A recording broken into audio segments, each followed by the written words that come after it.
Madame, Monsieur, bonsoir, bienvenue dans ce journal. Voici ce qui domine l'actualité au Royaume-Uni. Le roi et la reine couronnés ce samedi. Le vice-président de la République a pris part à la cérémonie de couronnement à Marge. Timoko Madiekone s'est entretenu avec le roi Charles III. Il a également reçu plusieurs autres personnalités politiques, des investisseurs britanniques ainsi que des membres de la diaspora ivoirienne. Pendant ce couronnement du roi, il y avait des manifestations dans les rues. Il y a eu des dizaines d'arrestations de militants anti-monarchie et écologistes. Ces derniers avaient prévu de manifester pour s'opposer à l'exploitation des hydrocarbures dans le pays. La police londonienne a confirmé les arrestations de personnes pour, je cite, soupçonner de diverses infractions, notamment troubles à l'ordre public. Le président de l'Assemblée nationale attendu aux États-Unis pour une visite de travail et d'amitié prévue du 7 au 12 mai. L'ambassadeur américaine Jessica Davis-Barr reçue par Adama Togo pour en parler. Les échanges ont porté sur les liens de coopération, notamment la diplomatie parlementaire. Le Salon international de l'agriculture du Maroc bat son plein. La Côte d'Ivoire y est présente avec ses atouts et ses productions agricoles. Le pays présente son potentiel. Une occasion également pour promouvoir le Sahara qui se tient bientôt à Abidjan. Le carnaval de Rio de Janeiro, de Salvador de Bahia, de Venise ou encore de Santa Cruz, la Côte d'Ivoire peut se réjouir d'avoir son carnaval, le Popo Carnaval de Beaunois. D'ailleurs, des invités sont venus des États-Unis, de Trinité et Tobago et du Brésil. Plusieurs communautés de différentes régions du pays étaient aussi à ce 42e numéro qui vient d'ailleurs de prendre fin. Ce rendez-vous culturel a mis l'accent sur la promotion des langues maternelles. Le commissaire général de l'événement est l'invité de la page culture. Bonsoir, Monsieur Ampo Joseph Yao. Bonsoir, monsieur. Alors, cette année, on peut dire encore une fois que le pari a été tenu. Évidemment. Le propos s'est bien déroulé et tous les invités que vous venez de citer, ils sont tous venus, ils ont tous participé à cette fête-là. D'accord, on va en reparler tout de suite, le temps de faire le tour de l'actualité qui nous conduit tout de suite au Royaume-Uni. Le vice-président de la République est à Londres. Il s'est entretenu avec le roi Charles III et plusieurs autres personnalités. Le roi Charles III, dont le couronnement s'est déroulé ce samedi, Timoko Madiekone s'est aussi entretenu avec des investisseurs britanniques et la diaspora ivoirienne. Viviane Aïmé. Présent à Londres depuis le jeudi 4 mai pour représenter le président de la République Alassane Ouattara aux cérémonies de couronnement de leur majesté le roi Charles III et la reine consort Camilla du Royaume-Uni de Grande-Bretagne et d'Irlande du Nord, le vice-président de la République Timoko Madiekone a eu une série d'entretiens au lendemain de son arrivée dans la capitale britannique. Vendredi, il a eu une rencontre avec les représentants de la diaspora ivoirienne au Royaume-Uni de Grande-Bretagne et d'Irlande du Nord, puis une rencontre toujours le vendredi avec des opérateurs économiques déjà présents en Côte d'Ivoire et désireux d'y accroître leurs investissements. Nous avons parlé de l'achèvement de l'expansion de la phase 4 de Azito, sur laquelle nous travaillons depuis plusieurs années. Nous avons également abordé la question des investissements dans le domaine des énergies renouvelables, qui est un domaine en forte croissance en Côte d'Ivoire. Cela fait plus de 20 ans que nous investissons en Côte d'Ivoire et notre structure Globelec est l'une des plus importantes en Côte d'Ivoire et il nous plaît de pouvoir travailler, de pouvoir faire encore mieux en Côte d'Ivoire. L'audience que l'Excellence nous a accordée, qui nous a permis de discuter et de présenter British International Investment, qui est l'institution de financement de développement du Royaume-Uni, aussi avec Gridworks, qui est une société de ce groupe, pour discuter et comprendre les priorités du gouvernement et la mesure dans laquelle BII, British International Investment, qui est une institution de financement de développement du secteur privé, peut accompagner l'État dans ses priorités et avoir de l'impact dans la mise en œuvre du plan. Nous espérons que dans les prochaines semaines, nous pourrons avoir des missions en Côte d'Ivoire pour pouvoir opérationnaliser et porter ces discussions plus loin. On était là pour parler des programmes d'investissement que nous faisons côté environnement et société. Surtout la formation et l'éducation des jeunes et des femmes, y compris. Et bien sûr, les opportunités économiques aussi, surtout une question de comment protéger les Ivoiriens contre la contrefaçon et pour que l'économie ivoirienne puisse bénéficient en fait de la consommation locale. Dans la soirée de vendredi, le vice-président Kone Thiemoko-Mélié a pris part à la réception offerte au palais de Buckingham en l'honneur du couple royal et des chefs de délégation présents à Londres. Ce samedi 6 mai, date du couronnement du roi Charles III, le vice-président Kone Thiemoko-Mélié a représenté le président de la République Alassane Ouattara aux côtés des nombreux rois et chefs d'État invités aux festivités marquant ce couronnement. Et sur place au Royaume-Uni, pendant ce couronnement du roi, il y avait des manifestations dans les rues. Il y a eu des dizaines d'arrestations de militants anti-monarchie et écologistes. Ces derniers avaient prévu de manifester pour s'opposer à l'exploitation des hydrocarbures dans le pays. La police londonienne a confirmé 7 arrestations de personnes soupçonnées de diverses infractions, notamment troubles à l'ordre public et conspiration pour attenter à l'ordre public à proximité du couronnement. L'ONG Human Rights Watch a dénoncé ces arrestations. Et l'ambassadeur des États-Unis en Côte d'Ivoire a été reçu par le président de l'Assemblée nationale. Cette rencontre s'inscrit dans le cadre de la prochaine visite de travail et d'amitié de Adama Bictogo aux États-Unis. Le séjour est prévu du 7 au 12 mai. Les échanges ont porté sur la diplomatie parlementaire, comme on peut le voir avec Chantal Akanda. La rencontre entre le président de l'Assemblée nationale, Adama Bictogo, et l'ambassadeur des États-Unis en Côte d'Ivoire, Jessica Davis-Ba, a pour but de renforcer les relations bilatérales entre la Côte d'Ivoire et les États-Unis d'Amérique. Dans un esprit de coopération et de dialogue, cette séance de travail témoigne également de l'importance de la diplomatie parlementaire dans les relations internationales. Les deux personnalités ont examiné plusieurs sujets, notamment des questions liées au renforcement de la démocratie, à la cohésion sociale et à la sécurité dans la sous-région ouest africaine. Je suis venue avec les nouvelles des États-Unis pour le partenariat, pour encourager plus de contacts entre les Américains et les Ivoiriennes et de vraiment inviter le président de l'Assemblée nationale de continuer les contacts à Washington, mais aussi dans les autres États des États-Unis. Nous avions donc, pour cette visite, abordé certains sujets, naturellement le sujet relatif à la sécurité dans notre sous-région, les sujets relatifs à l'économie, le partenariat, comme vous le savez, les États-Unis consomment beaucoup de cacao de Côte d'Ivoire, sur la formation, sur la santé, tous les sujets qui aujourd'hui font l'objet de défis à relever. Nous avons donc évoqué les possibilités d'établir une relation beaucoup plus forte entre donc les parlements américains et le Parlement de Côte d'Ivoire. Ces échanges ont pour but de mieux préparer les différentes rencontres que le président de l'Assemblée nationale aura lors de son séjour américain. La diplomatie parlementaire est une pratique importante dans les relations internationales, en vue d'établir des liens et des échanges entre des parlementaires de différents pays, afin de favoriser le dialogue et la compréhension mutuelle. Les sénateurs sont aussi au travail. Ils déroulent leur calendrier 2023. Ils ont décidé lors de la rentrée solennelle de visiter tous les chantiers en cours. Ces parlementaires se sont rendus donc sur la côtière qui connaît une rénovation depuis plus d'1 an. La route relie les villes d'Abidjan et de San Pedro, 350 km. Visite marquée par des escales et des échanges avec les responsables du chantier, comme on peut le voir dans ce reportage de Mahama Traoré. Le chantier de renforcement de la route, baptisé La Côtière, se subdivise en 3 sections. La première part du carrefour Jacquesville au carrefour de Grand Laou. Au point final de ces 93 km de distance, la délégation de sénateurs marque une escale pour comprendre l'ampleur des travaux auprès des techniciens. Cap sur la deuxième section longue de 75 km et reliant Grand Laou à Fresco. À chaque escale, les parlementaires s'adonnent au même exercice de questions orales. Les ouvrages doivent être livrés à fin juin. Est-ce qu'avec un taux d'exécution de 55% pour l'avancement d'une chaussée, est-ce que c'est une chose faisable?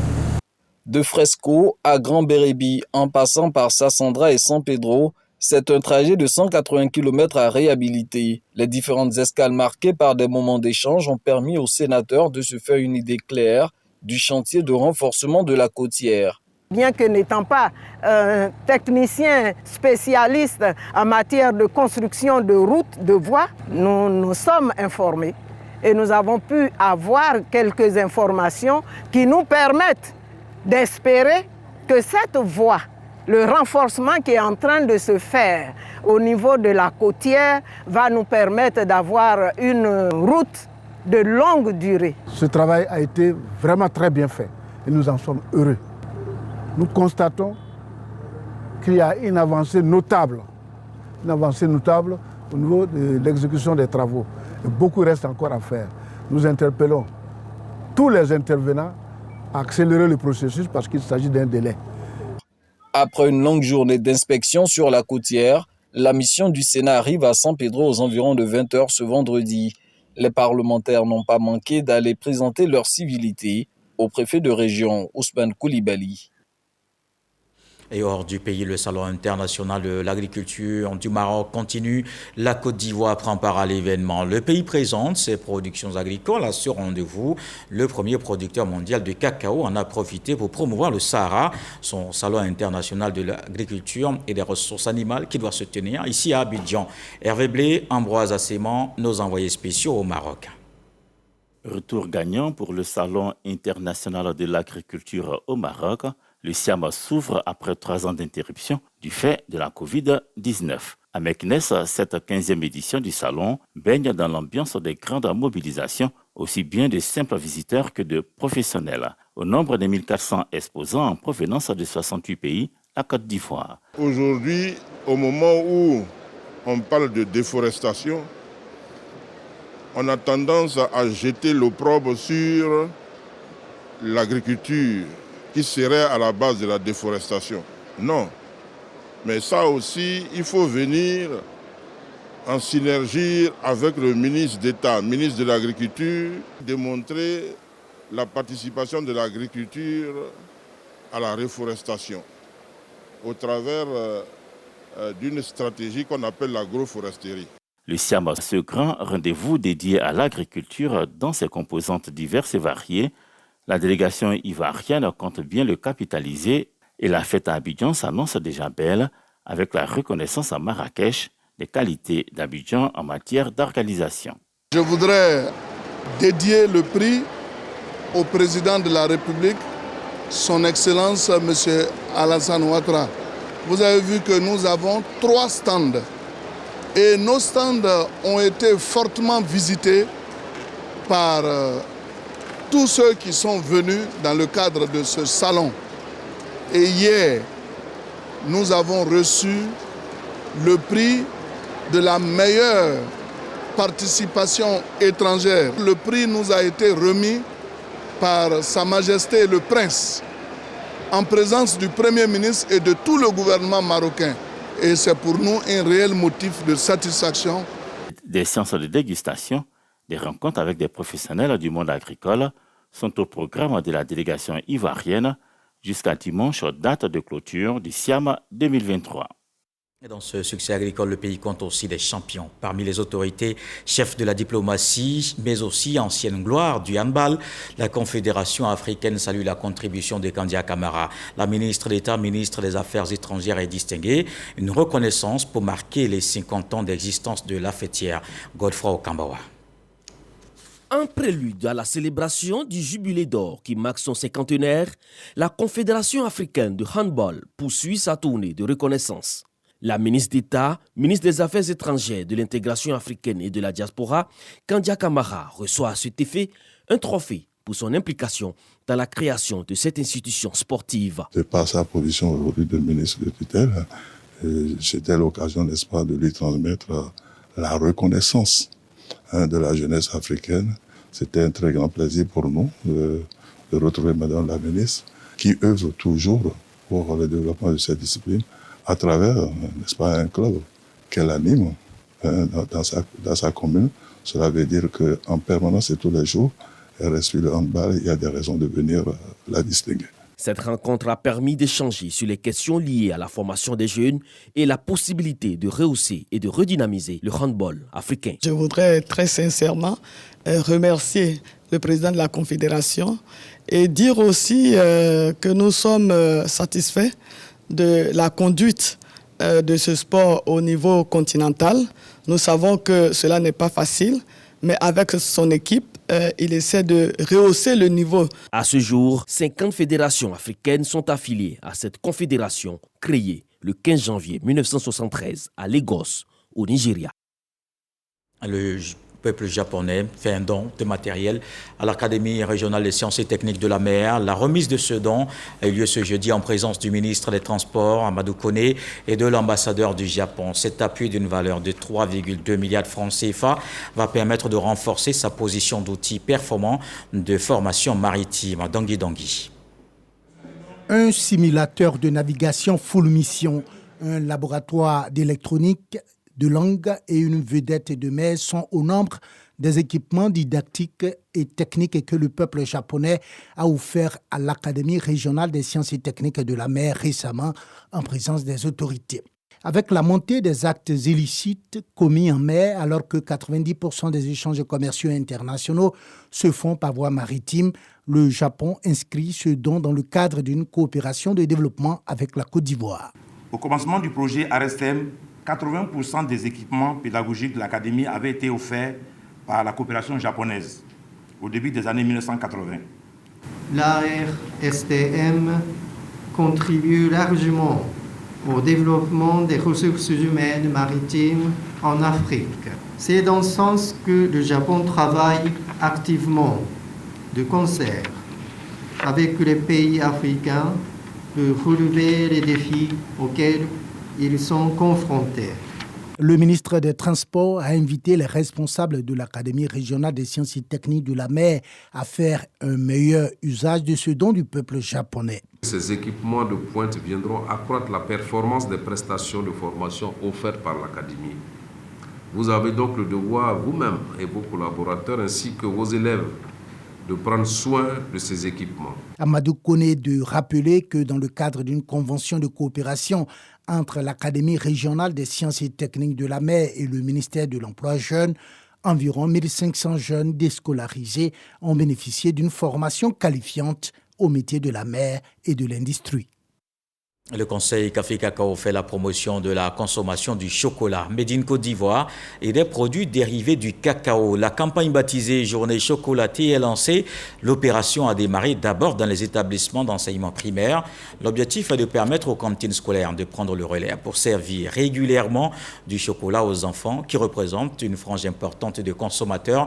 Un accent est mis sur les 13 zones de production. Jean-Luc Bangbo. C'est au groupe scolaire régional de 13 villes que les journées chocolatées ont démarré. Initiative du Conseil Café Cacao, elle consiste à travers des jeux, animations, ateliers de cuisine, d'inculquer la culture de consommation du chocolat aux tout petits. Les enfants, parce qu'en fait, ce sont dès la petite enfance une des habitudes alimentaires, des habitudes de consommation qui doivent être prises.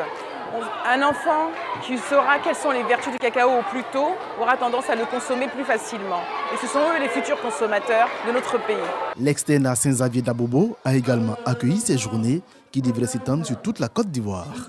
Plus d'une dizaine de cantinières des deux établissements ont été formés et près de 5000 enfants instruits sur le process et les vertus du chocolat. On nous a appris aujourd'hui que le chocolat donne de l'énergie, de la santé et de l'intelligence. Nous, déjà, on connaît le chocolat, mais on ne sait pas comment on fait la préparation. Donc, ils sont venus nous voir ensemble faire la préparation pour la petite enfance et le grand public. Parce que là, au moins, les enfants vont s'habituer au chocolat. Parce que le chocolat, c'est très bon pour la santé. Premier producteur mondial de cacao, la Côte d'Ivoire a aujourd'hui une capacité de transformation de plus de 900 000 tonnes de fèves. Capacité qu'elle compte porter à plus d'1 million d'ici octobre 2023. Bienvenue aux journées chocolatées. Le siège de la direction des technologies et des systèmes d'information se trouve à Grand-Bassam. La ministre de l'Éducation nationale a inauguré le bâtiment. C'est une initiative pour mettre en œuvre le projet éducation numérique, un programme qui vise à former le capital humain pour relever le défi du développement. Jean-Marc Diadji. À 40 km au sud-est d'Abidjan, dans la commune de Grand-Bassam, trône de façon imposante un bâtiment R+3. Ce nouvel édifice est le siège de la direction des technologies et des systèmes d'information du ministère de l'Éducation nationale et de l'alphabétisation DESIT.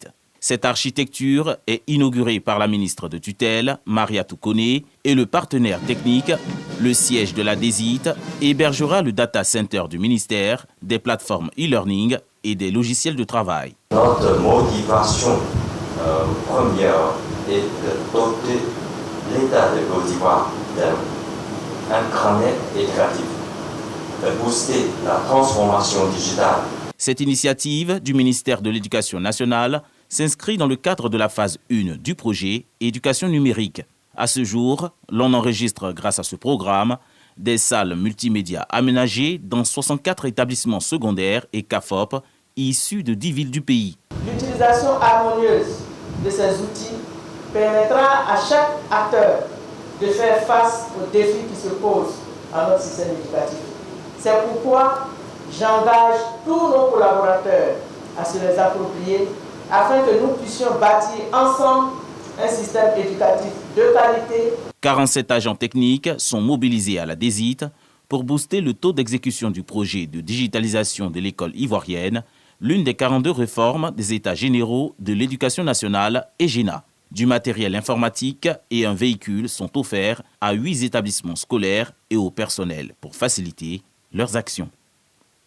L'ambassadeur chef de protocole du président de la République, Eric Taba, était à la Riviera Palmeraie. Il a eu une rencontre d'échange avec les femmes du marché, une réunion qui a permis de s'imprégner de leurs conditions de vie et de travail. Il en a profité pour les soutenir justement dans leurs activités d'autonomisation. Astou Touré Danyogo, Jean-Marc Diadji. Un tricycle et une enveloppe de 5 millions de francs CFA est remis aux femmes du marché de la Riviera Palmeraie pour financer leurs différents projets. Un don de Eric Taba, ambassadeur, chef protocole du président de la République, Alassane Ouattara. Cette action vise à promouvoir l'autonomisation de celles-ci. Il a vraiment à cœur d'aider vraiment les femmes, que les femmes puissent se prendre en charge, leur donner des formations, comment faire un projet, parce qu'il ne s'agit pas seulement d'être financé. Il faut savoir qu'est-ce que tu vas faire avec cet argent. Un geste qui va permettre à Marie-Angèle Botti de se prendre en charge et de s'occuper de ses enfants. Ça nous fait du bien même. Et je veux remercier encore nos fils. C'est ça que je prends pour soutenir mes enfants, ma famille, mon mari ne travaille plus. Ce qui vient d'être remis par M. Taba va nous aider à aller un peu de l'avant. À cette rencontre, les femmes du marché de la Riviera Palmeraie en ont aussi profité pour étaler leurs difficultés, notamment des problèmes liés à l'accès au financement, la sécurité et la construction de nouveaux marchés.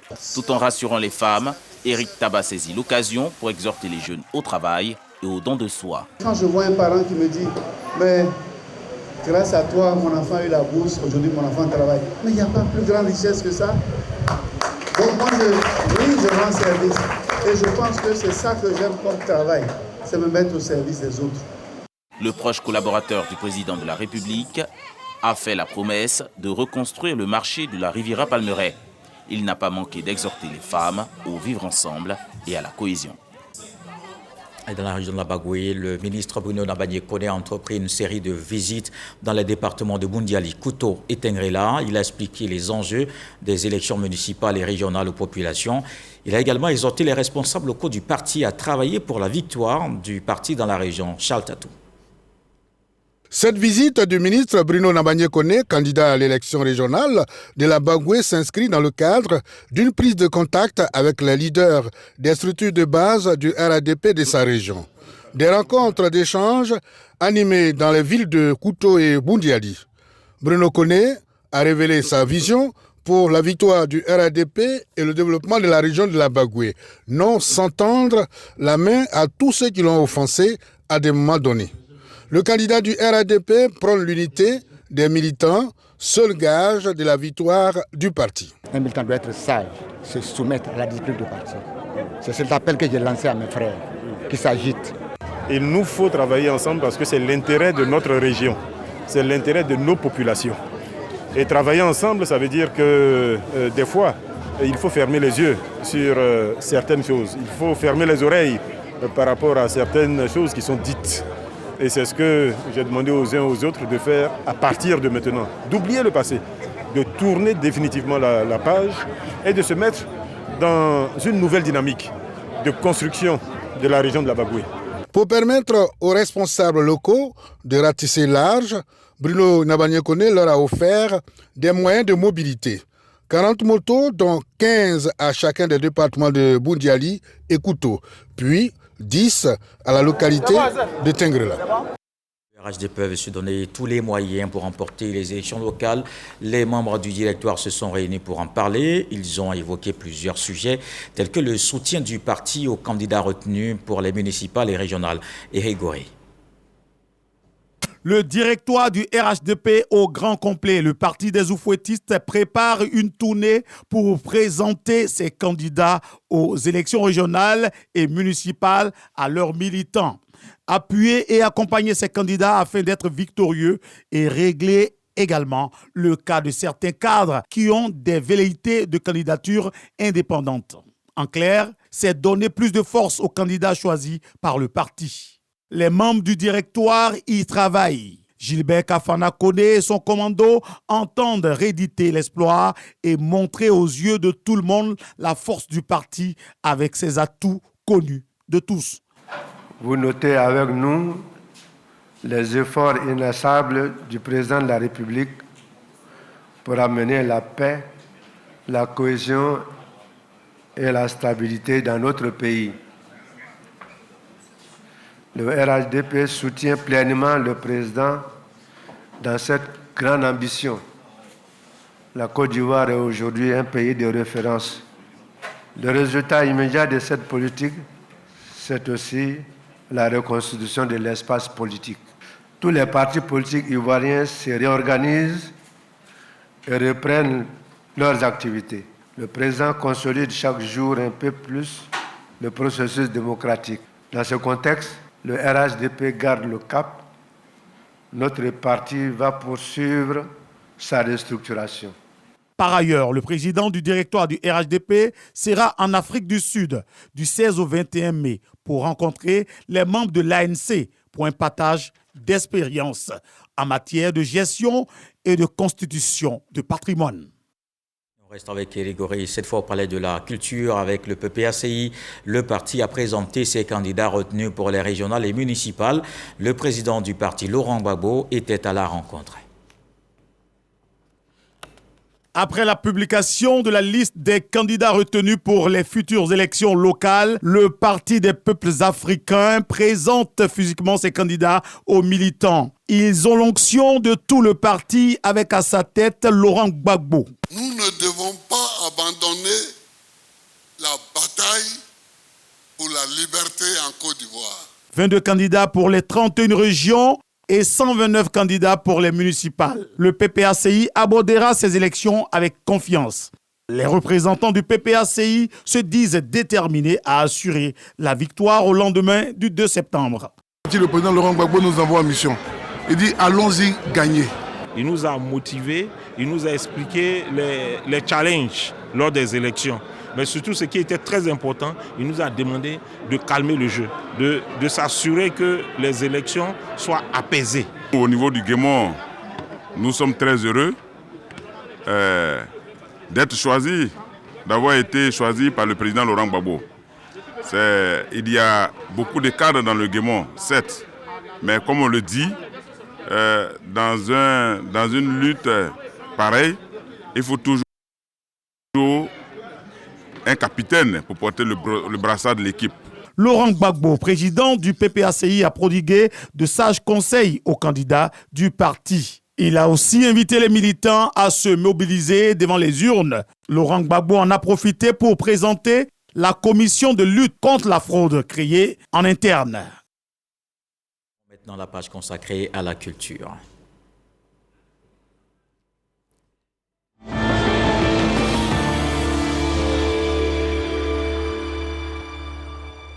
De la RTI Bonjour 2023 se tient en France. L'ambassadeur de Côte d'Ivoire a reçu les différentes associations et ONG de la diaspora ivoirienne ainsi que les humoristes et les comédiens au cœur des échanges, la paix, la cohésion, mais également la mobilisation pour la réussite de l'événement ce soir dans la capitale française. Kodé Pagasoro de Madangui.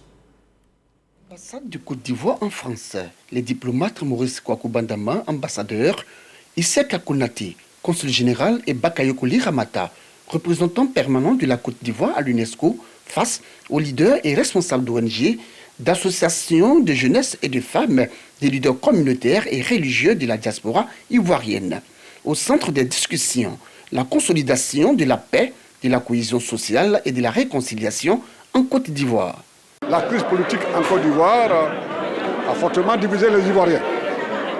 Et nous avons reçu une commission de la part du chef de l'État de travailler à leur rassemblement. Ces différentes rencontres ont permis à la communauté ivoirienne de se ressouder, de faire tomber les barrières et de se donner la main. Nous avons quand même la chance qu'il y a une diaspora très dynamique. L'ensemble des Ivoiriens restent essentiellement attachés à la Côte d'Ivoire. Et donc vous avez constaté sur la diversité des personnes présentes ici, c'est toutes les opinions politiques, c'est toutes les personnes de la diaspora qui participent généralement dans les activités qui sont organisées, ce qui montre qu'il y a quand même une très bonne solidarité et un esprit d'entente et d'entraide au sein de notre diaspora. Cette initiative des diplomates ivoiriens, fort appréciée par l'ensemble des participants. Tous se réjouissent et se disent fiers d'apporter, après ces messages des ambassadeurs, leur contribution à cet élan de solidarité, de paix et de cohésion prôné par le président de la République, Alassane Ouattara. Il faut être unis parce que ça ne sert à rien de faire la guerre et d'avoir des animosités. Aujourd'hui, la place à la jeunesse. Aujourd'hui, nous sommes jeunes et nous sommes prêts à accompagner cette réconciliation. Aux côtés de la société civile de la diaspora, équipe de production, artistes, humoristes et comédiens de Bonjour Paris, ils ont été encouragés et félicités par l'ambassadeur Maurice Kwaku Bandama pour leur professionnalisme et leur message de paix, de tolérance et de vivre ensemble qu'ils ne cessent de véhiculer au cours de leurs différentes prestations. Heureux, les artistes et l'équipe de production de l'émission Bonjour ont tenu à exprimer toute leur gratitude aux diplomates. Collègues, merci beaucoup. Alors, tu veux toujours rester ici ou bien tu veux aller ailleurs? Non, mais il y a Ukraine qui est là, tu peux aller. La RTI est bien présente sur le sol français, précisément ici à Paris, pour vous donner la joie, pour vous donner, n'est-ce pas, la bonne humeur, pour partager avec nos frères, nos sœurs, cette convivialité. À l'issue de la rencontre, les distinctions de certains leaders d'associations de la diaspora qui se sont illustrés par leur ardeur au travail cette année ont été présentées. Alors nous retrouvons ici sur place l'invité de la page culture, le commissaire général du Popo Carnaval de Beaunois, M. Ampoyao Joseph. La 42e édition vient de prendre fin. Alors tout de suite, ce qui est curieux, c'est que ça fait 42 ans, sinon 42 éditions que le Popo tient, mais c'est une longévité à saluer. Évidemment. Évidemment, ça fait 51 ans que le Popo existe, mais ça fait 42 éditions qui viennent d'être éditées. Oui, donc vraiment, nous sommes sur la bonne voie. Alors parlez-nous cette année de ce 42e Popo, les grandes étapes, comment globalement ça s'est déroulé? Oui, je vais le faire, mais permettez-moi avant tout de remercier des personnalités, notamment le président de la République, son Excellence, M. Alassane Ouattara, pour son soutien constant pour l'organisation du Popo. Remercier le docteur Aka Aoulé Gène, président du CESEC et du Conseil régional du Sud-Comoué. Remercier aussi le ministre de la Culture et de la Francophonie, le ministre du Tourisme, pour leur appui constant, n'est-ce pas, pour l'organisation du Popo Carnaval. Nous tenons aussi à remercier le parrain de l'édition, M. Riensier, directeur général du port autonome d'Abidjan. Cela dit. Remercier, cela dit. Et remercier aussi son Excellence, Sa Majesté Nana Assoumou Kanga, roi d'Azaboré Ivé de Mossou, et Missan Kakou Venance, roi des Aboré Ivé de Beaunois. Et donc le Popo Carnaval, comme vous l'avez dit, a tenu toutes ses promesses, c'est bien déroulé. Cette année, il faut dire que tout ce qui a été programmé a été bien exécuté. Et nous avons eu des innovations, c'est ce que vous avez souhaité. Allez-y, parlez-nous. Oui, des innovations, notamment lors du grand défilé du Popo Carnaval. Nous avons cherché à primer, n'est-ce pas, la meilleure création scénique du défilé. Nous avons initié le concours de beauté Valet Coucou, ce sont des dames d'une taille inférieure à 1,68 m. Et nous avons aussi créé un village d'intégration, n'est-ce pas, pour permettre le brassage culturel avec les peuples vivant avec les Abourés et les peuples venant d'ailleurs. Nous avons aussi créé un circuit touristique. Et ce circuit touristique nous a été offert gratuitement par le ministre de la Culture à la découverte de l'île Boulé, avec nos hôtes, les Américains, qui sont venus nous rendre visite, de même qu'une Brésilienne aussi qui faisait partie de la délégation. Il y a eu aussi la formation de l'entrepreneuriat des femmes sur le module GERM 1, financé par le FDFP. Et il y a eu certainement plusieurs choses à faire, mais on va regarder juste une idée avec Patricia Omouetia et on se retrouve. D'accord. 42e édition du Popo Carnaval, un symbole pour les populations du peuple abouré et hiver de Bounois. Et c'est tout à l'honneur des autorités administratives et traditionnelles de Bounois. Cette édition 2023 du Popo Carnaval de Bounois est aussi particulière parce que le commissariat général a mis un point d'honneur sur les langues maternelles, raison pour laquelle le thème est les langues maternelles, outils de diversité culturelle et instruments de paix. Selon le représentant du maire de la commune de Bounois, le Popo Carnaval doit se hisser au même titre que le Carnaval de Rio au Brésil. Nous avons à cœur de créer une banque de données relative à la culture et à la tradition abourée afin que le riche patrimoine culturel abouré soit accessible au monde entier en un clic. Pour le représentant du ministre de la Culture et de la Francophonie, le Popo Carnaval contribue au développement de notre pays. Le Popo Carnaval est un événement culturel, il est dynamique et il contribue véritablement à l'essor de notre pays. En opérant un tel choix, vous démontrez à plus d'un titre que le secteur des arts et de la culture est le principal vecteur de rapprochement des peuples. Cette 42e édition compte des innovations de taille, notamment le prix de la meilleure création artistique et de la meilleure représentation scénique, la journée des entreprises locales et l'élection de la plus belle femme abourée. Alors, cette année, vous avez mis l'accent sur la promotion des langues maternelles. Ça donnait quoi comme contenu, comme activité? Oui, les langues maternelles, nous savons qu'elle est propre à chaque communauté. Et donc, nous sommes en train d'assister à une perte drastique de ces langues, que nous parlons de moins en moins. Nos enfants et nos petits-enfants ne comprennent plus ces langues. Et donc, nous devons, donc, à travers ce propos, nous avons souhaité que nous revenions sur le parler de ces langues. Et donc, au cours des concours de beauté, nous avons demandé aux candidats, n'est-ce pas, de se prononcer dans leur langue. Si tu es abouré, tu parles abouré. Si tu es une autre ethnie, tu parles d'une ethnie. Et ça va nous permettre donc de savoir que nous ne sommes pas en train de perdre totalement nos langues maternelles. Et cela a permis de le savoir. Il y a eu des candidats qui avaient peut-être des difficultés, d'autres pas. Ou comment vous avez regardé après tout cela? Oui, c'était moyen. C'était moyen. Il y en a qui savent parfaitement parler les langues, d'autres aussi mélanger le français avec la langue. Bon, en tout cas, pour le moment, pour un début, je crois que c'est pas mauvais. Alors, je veux dire, à partir de maintenant, vous pensez certainement à l'édition prochaine, à la 43e édition. On s'attend certainement à des innovations. Vous avez reçu beaucoup d'invités qui sont venus d'ailleurs, mais d'autres d'ici. La 43e édition, certainement avec d'autres innovations, si on peut en parler. Oui, évidemment, on peut en parler.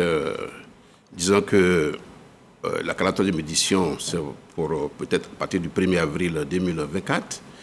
Et il y aura des innovations, certes. cette année, nous avons fait concourir les maquis. Donc, nous allons poursuivre dans ce sens à créer un prix sectoriel, n'est-ce pas, pour permettre à tous les secteurs d'activité, n'est-ce pas, de compétir, donc de se parfaire. Et donc, c'est une grande innovation.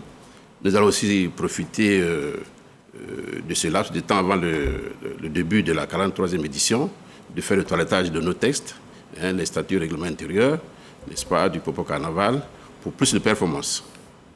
Et donc, c'est ce à quoi il faut s'attendre pour 2024. Merci. Je pense le temps qui court très vite. Merci au commissaire général du Popo Carnaval de Benoît, M. Ampo Yao Joseph, qui était l'invité de la page culture. Et disons vivement la 43e édition l'année prochaine avec toutes ces innovations que vous avez annoncées, évidemment, avec d'autres à venir. Merci. Merci. Et ce journal est terminé. Merci de l'avoir suivi. Retour de l'actualité, 23h. Ce soir, le sage nous apprend que la culture, justement, reste impossible à supprimer comme les rayures sur la peau du zèbre. Dieu le voulant, on se retrouve demain.